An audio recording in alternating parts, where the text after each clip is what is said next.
Today, we're going to Disney World. On October 1st, 1971, Disney's Polynesian Village Resort began operations as one of the two on-property hotels at Walt Disney World, which also opened on the same day. In addition to the Polynesian Resort, the Contemporary Resort opened at the same time. Today, Walt Disney World offers 32 resort hotels on property. At just half the size of the Contemporary, the Polynesian Village would provide a South Seas atmosphere. The resort was built on the shores of the Blue Lagoon with views of the Magic Kingdom. The Polynesian would offer private dining rooms for up to 150 people or 200 people for meetings, and the main dining room would have an atmosphere of French colonial tropical decor. It would also be characterized as French Tahiti with island food and a strong French accent. The hotel rooms would occupy three-story longhouses set in palm trees, flowers, and South Seas decor, including rattan furniture and wooden walls. But the standing seam metal roof, well, that was 100% American steel. It's the tropical specialties from the Polynesian Resort that we are here for, and those came to guests through the South Seas Dining Room and the Papeete Bay Verandah, which would operate from the opening of the resort in 1971 until 1994, where it would be renovated and rebranded as Ohana. The Papeete Bay Verandah offered a Polynesian revue that was performed 3 times a night with performers from Tonga, Samoa, and Hawaii. Entrees would range from $4.25 to $7.50, which included fish, steak, as well as Cantonese dishes with a South Seas flair. The cocktails at Papeete Bay would come from the lounge. You could order drinks like the Scorpion and the Chi-Chi. The Pineapple Daiquiri would set you back $1.25, and the Mai Tai was $2.25. Now that Mai Tai had an unusual recipe as it called for 3 ounces of a Mai Tai mix, 1 scoop of cracked ice, and 9 ounces of water. Yeah, 9 ounces of water. But what would eventually become the most infamous of the original drinks created at the Polynesian Resort was the Lei Lani Volcano, a cocktail that consisted of coconut rum, guava juice, pineapple juice, lime juice, and rock candy syrup. Guava juice is not that easy to come by, but guava nectar is, so I'm using that instead, and I'm going to get rid of the rock candy syrup since there's plenty of sweetness in the guava nectar, so that's going to be the thing that separates it from the official recipe. You can also serve this in a fresh coconut, but I will opt for a coconut mug instead. I'm going to build this in a drink mixer tin, but you can always shake this. Start with 3 ounces of guava juice or guava nectar, 1.5 ounces of chilled pineapple juice, 3/4 ounces of lime juice, and 2.5 ounces of a light coconut rum.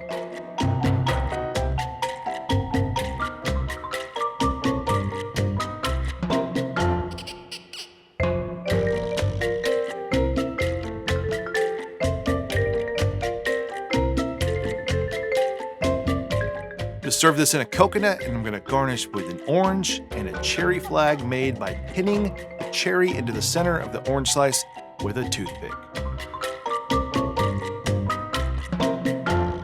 So there you go, Lei Lani Volcano from the Disney Polynesian Resort from 1971. Now this recipe was first shared in the book Cooking with Mickey in 1987, the most requested recipes from Walt Disney World and Disneyland. But the recipe didn't receive much notoriety or popularity in the Tiki world, at least, until Beachbum Berry shared the recipe in his 2002 book Intoxica. Alright, so let's try the original Lei Lani Volcano. It's pretty weak. There's not much flavor that stands up in there. So I chose to use my coconut rum. I did a video on this not too long ago. It's a pretty basic coconut rum. It has no sugar added. It's just a light white rum with a little bit of toasted coconut and then some just coconut, shredded coconut. It's a very mellow coconut. Now the recipe here does say a light coconut rum.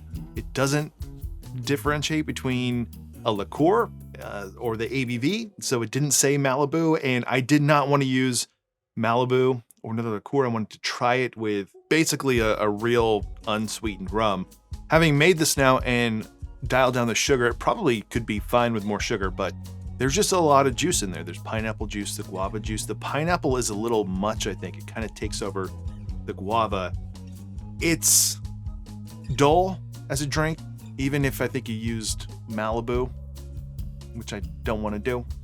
I'm not advising you to do that, but you can taste the progression of this cocktail, where we're going next when you try this, because the foundation of this drink does make sense. If you go to the modern interpretation of this drink, which is from Martin Cate at Smuggler's Cove, that version of the drink is the most popular version of the drink today. You can find the recipe for the Lei Lani Volcano 2.0 in the Smuggler's Cove book, where Cate shares that he first created this drink for the Walt Disney Family Museum Tiki Oasis party in 2013. So we come full circle to a connection with Disney. Now, I've had this drink many times at Smuggler's Cove, and I've made it myself many times, and there are several things that make this delicious, but most importantly, it's the guava soda. Replacing the guava juice or guava nectar with a soda does a couple of things. It gives a light and slight effervescence to the drink, but it also makes it easy and consistent to make. It's a great idea for a bar. You don't need to find guava juice to make this, and the soda is, of course, pretty much indefinitely shelf-stable when it's unopened. We're going to start by finding a glass, a Collins glass or a short Pilsner glass like this one, and adding in 3 ounces of our soda. No drink mixer for this one. We are going to shake this one, starting with 1.5 ounces of pineapple juice, 3/4 ounces of lime juice, 1 ounce of the Smuggler's Cove cream of coconut, and 1.5 ounces of a blended aged rum. I'm using Denison here today.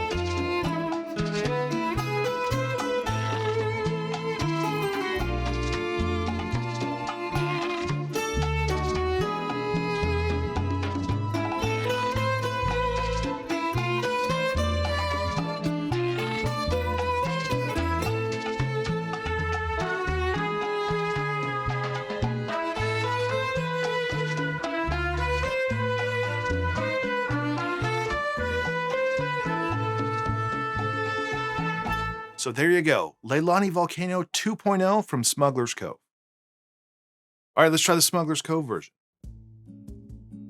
It's one of my favorite drinks, Smuggler's Cove. It's like Dr. Barker's Fluffy Banana, where it's like on the border of being too sweet. It's definitely not too sweet. Using the Denison in this one also adds a ton of deeper, more complex flavors than I've had in this drink before. I don't actually know what they use there, but in the book, if you follow the guidelines for the rum, it is one of the rums in that category. And since Kevin Crossman and I recently did the best single bottle Mai Tai with Denison in it, I thought it'd be fun to use it in something else besides a Mai Tai, and something that's like totally different. Usually we're not using Denison in something like this, but you can still pick up the connection to this one, even though this one is so much better. It's just balanced out better. The sweetness comes through, the coconut comes through more. It's a different coconut, obviously, because we're doing the coconut cream or cream of coconut. And then the rum here, obviously, in this version. And the guava flavor, I think, is just, it comes through more in this one. I really do enjoy that Kern's guava nectar stuff. That is, I think, like the best component of Pog juice is guava, in my opinion. But that soda is so good, and it also helps lighten everything up. It does flatten out quite a bit, but you can still get the lightness from using the soda in the glass first. Now, the one caveat here is if you're trying to get like a nice foam on the top, you don't want to dump everything into the soda and then put the ice on top. I kind of do a little in between where I'll put some of the stuff from the shaker tin in, and then I'll put in some ice, and then I'll top it off. But you're drinking out of a straw, the foam on the top, that texture, it's mainly there for a look in a tall glass like this. It's not like Dr. Barker's Fluffy Banana that you're drinking out of a stemmed coupe. And then one final thing about ingredients here, because this question just came up a couple days ago in one of the comments for another video, is the Smuggler's Cove coconut cream, or if you want to call it cream of coconut.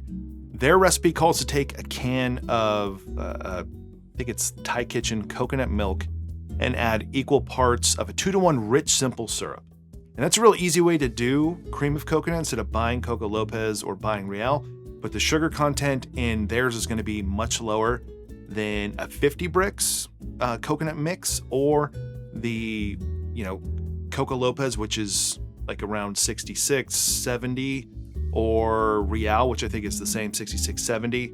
Also, maybe some controversy around that Coco Lopez, because it seems like now some of the cans you can find have less sugar in them, and it's like 50 bricks. I don't know. Not getting into that yet. But Smuggler's Cove, the recipe. So it's equal parts. When you do that, you also, if you want to be precise, you want to account for the sugar that's already in your unsweetened coconut milk. But those coconut milks are going to have a slight range of sweetness. It's not that big of a deal. So the one I made today is about 35 bricks. And if you follow the Smuggler's Cove recipe, obviously depending on your coconut milk, you'll be somewhere between like probably 33, 37 bricks. But I'll tell you what, I am tired of all the different cream of coconut mix, coconut syrups, coconut creams that I've been using recently. I just wish we all agreed on something. I think it makes the most sense to do like a 50 bricks cream of coconut. That makes the most sense to me. And then we could all use the same goddamn thing each time. Well over a year ago now, I did a video on the differences between like coconut milk and cream of coconut and coconut cream and coconut water. It's still confusing for me sometimes when I'm reading it. And I've had other people say, oh, we should be calling it coconut syrup. And you'll find some brands selling coconut syrup, but you can't do that either because brands like Monin and Tarani, they have a clear coconut syrup. So you can't say that either. Really, as confusing as it is, it's cream of coconut. That's what Coco Lopez is. It's not coconut cream. It's just cream of coconut. We're talking about a sweetened coconut milk product. We should just leave it at that and move on with our lives, and everything would be a little bit easier. So that's it for this one. This was Lei Lani Volcano, the original from 1971, Disney's Polynesian resort at the Walt Disney World. And then the 2.0 version, which you can find in the Smuggler's Cove book. Obviously, 2.0 is much better. But if you want some historical accuracy and want to taste what Mickey Mouse was drinking back in 1987, then this is the version for you. If you enjoyed this video, please give it a like below. Consider subscribing to this channel. If you want to support this channel more, go check out the Patreon page, and otherwise, I'll see you on the next one.